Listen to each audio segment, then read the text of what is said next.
Hello everyone, I'm Lance Ash and I'm heading to work. 3-day weekend. They gave me the Labor Day holiday off last night.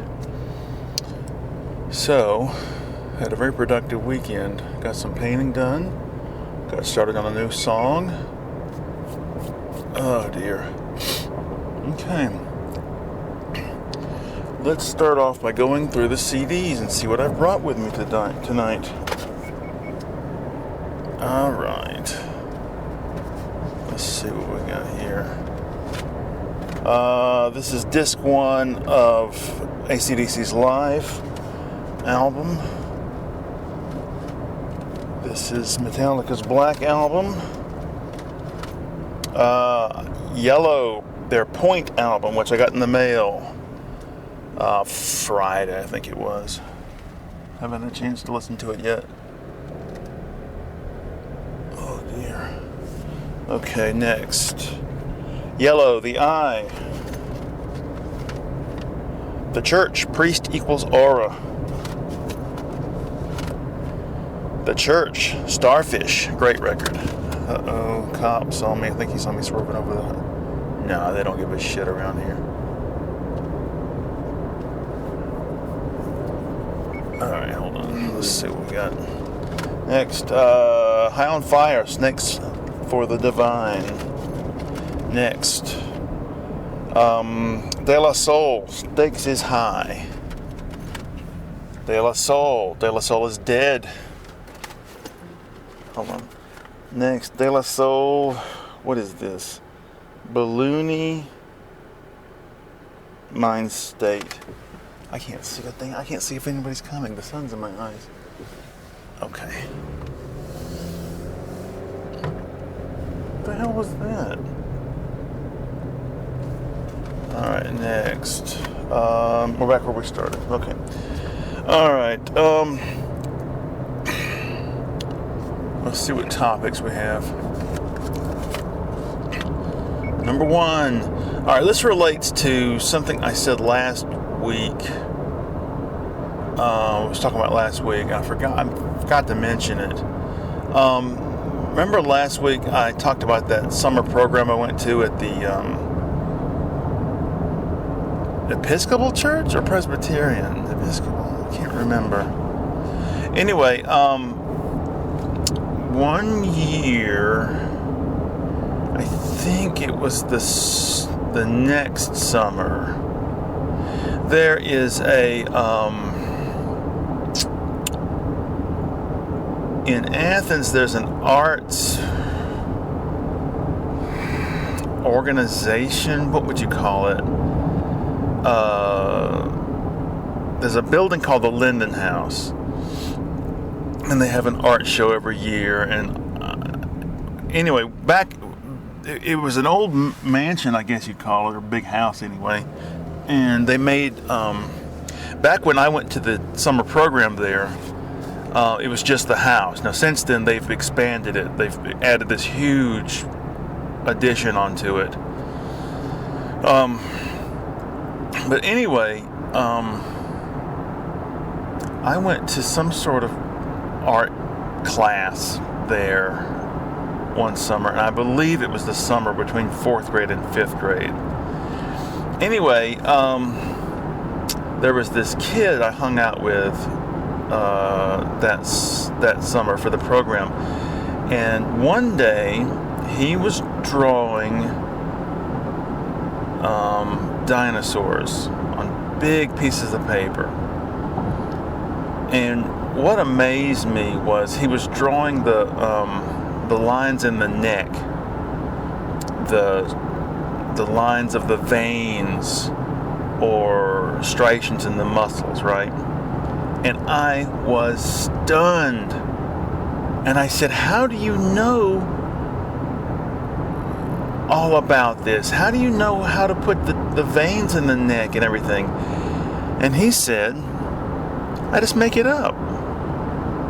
And that floored me. I couldn't believe it. Just make it up. What?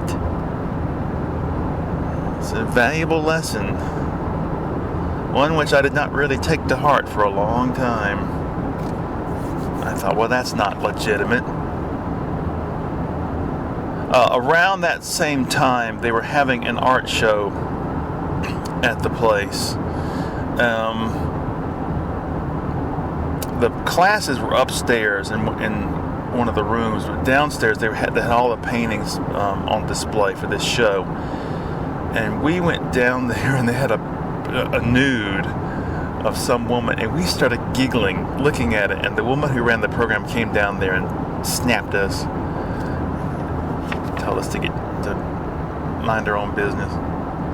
All right, next topic. Late night is dead. All right.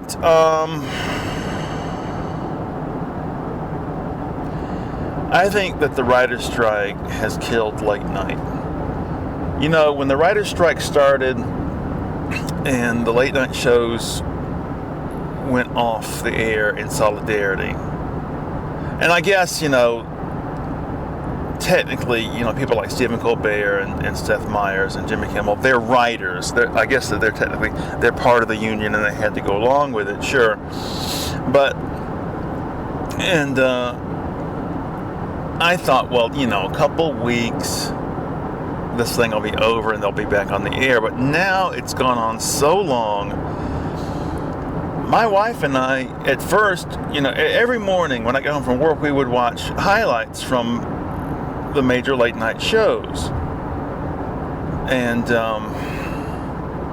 at first we were like, well, what are we going to watch while we have breakfast? And we basically found other options, and we've become used to watching those. And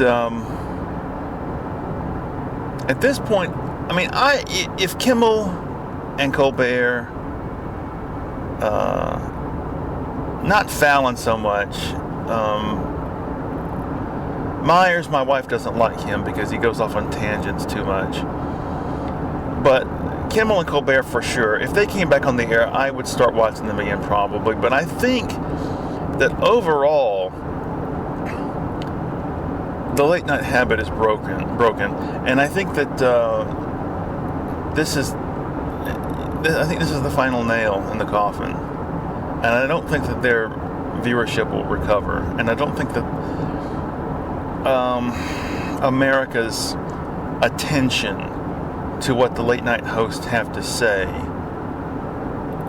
has been broken. And I just think it was, you know,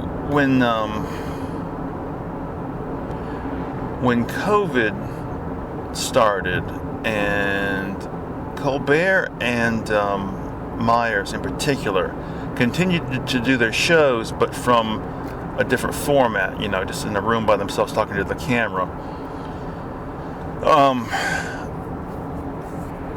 Seth Meyers really went off the deep end with it. And as soon as was possible, all the hosts went back to having an audience. But Myers didn't. He dragged it out as long as he could. And when he finally did return, he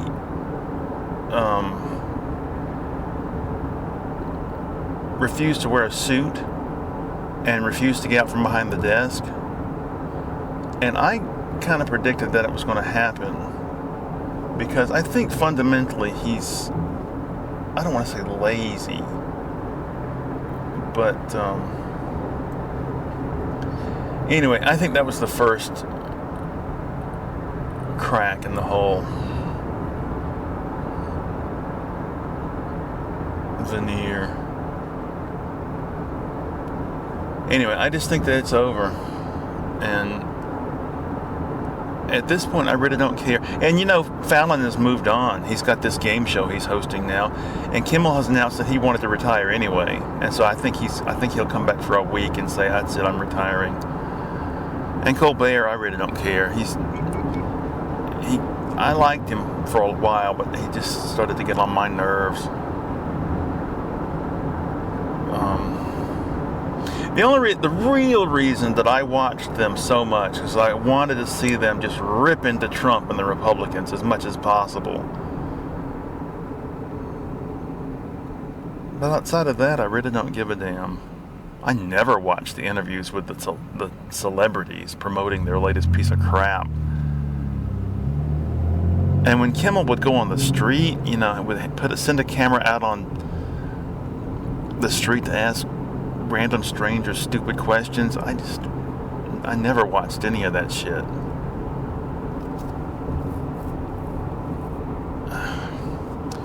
Anyway, I spent the weekend watching Peep Show yet again. I watched the latest George Rockwell Schmidt show with his wife, and talking about video games, TV shows I'll never watch. There's got to be more to talk about. The reason back when George would do the show with his friend Damien, the reason that was so compelling was because they would tell stories about their past, about their school days and so forth, and discuss stuff outside of just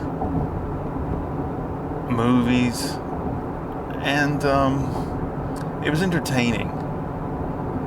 But I don't know.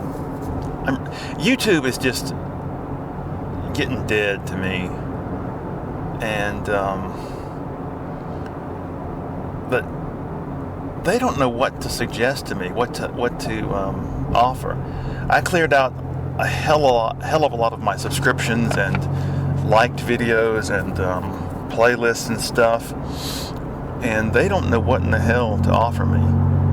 I mean, wrestling videos, sports videos. Who do you think that you're dealing with? I looked up, I tried to find like a documentary on the history of the Model T, and after that they started shooting videos at me, how to compare Ford trucks. I don't know. Alright, next. Not only is Late Night dead, but Jimmy Buffett is dead. I have 2 Jimmy Buffett albums just sort of by default, but I really don't give a shit about Jimmy Buffett. And I'm going to tell you something that's going to rattle your American cage. I don't like that song, Margaritaville. I don't like it one goddamn bit. Oh, Lord, I hate that song. He built an empire on one goddamn song.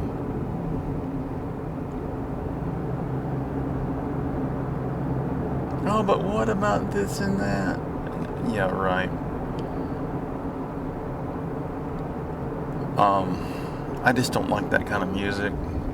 Sort of right in between country and a certain kind of pop that appeals to people who are afraid of guitar solos, afraid of real rock and roll.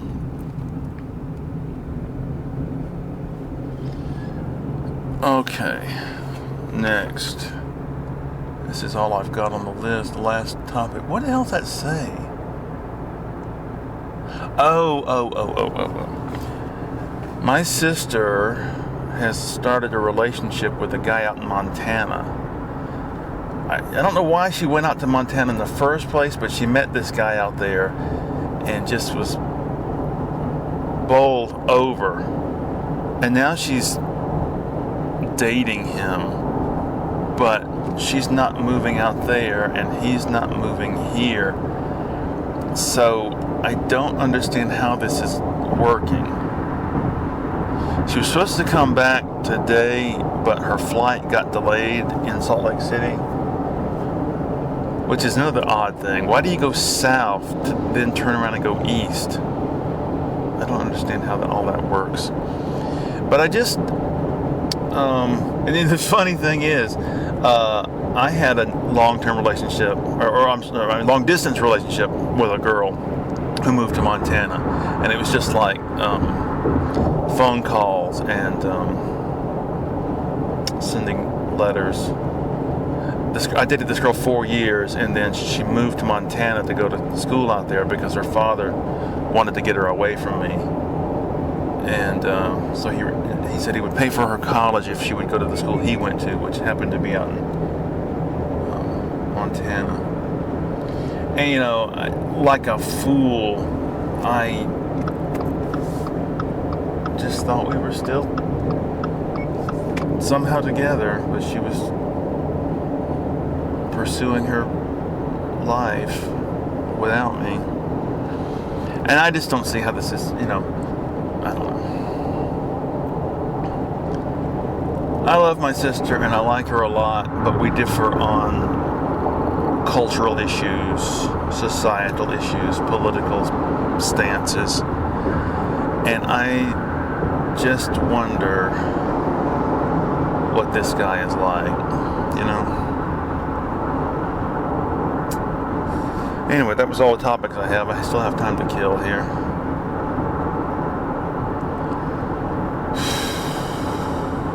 I'm not holding out much hope for the future. I think that it's very likely that Trump will win the Electoral College vote.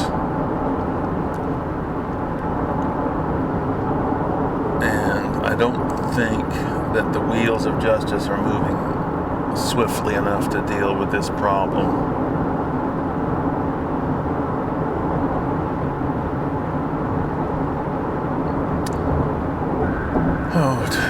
Tonight should be an easy night. Day after a holiday, there's always a lag in the mail with the post office.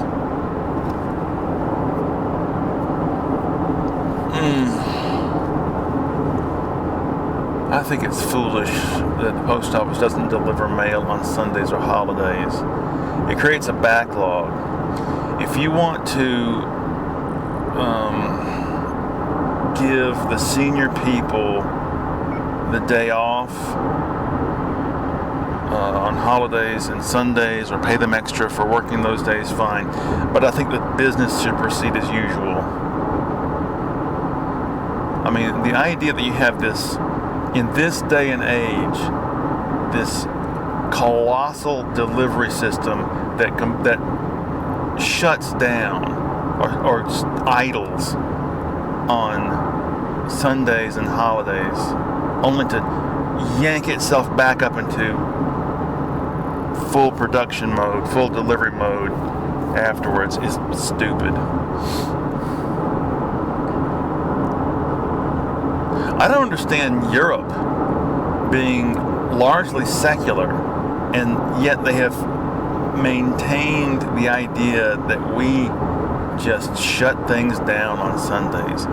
In the past we shut things down because it was the Lord's Day and we're all going to go to church together. But today, Sunday is viewed as family day, and so all the stores are closed. I remember being a kid and stores were closed on Sundays.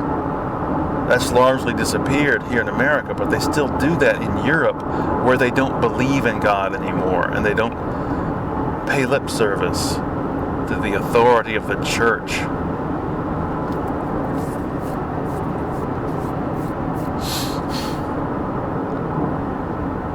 It amazes me that none of the people running against Trump for the Republican nomination have the balls to say anything bad about him.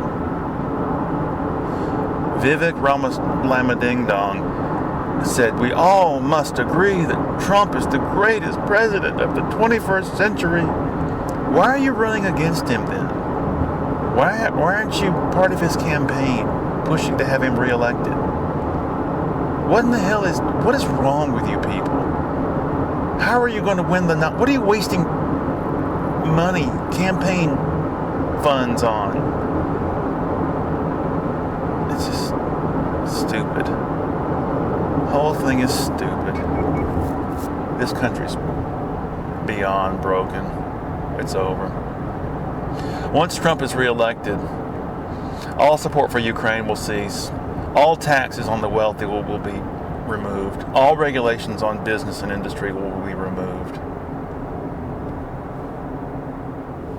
Tax dollars will go directly towards the indoctrination of children in Christianity.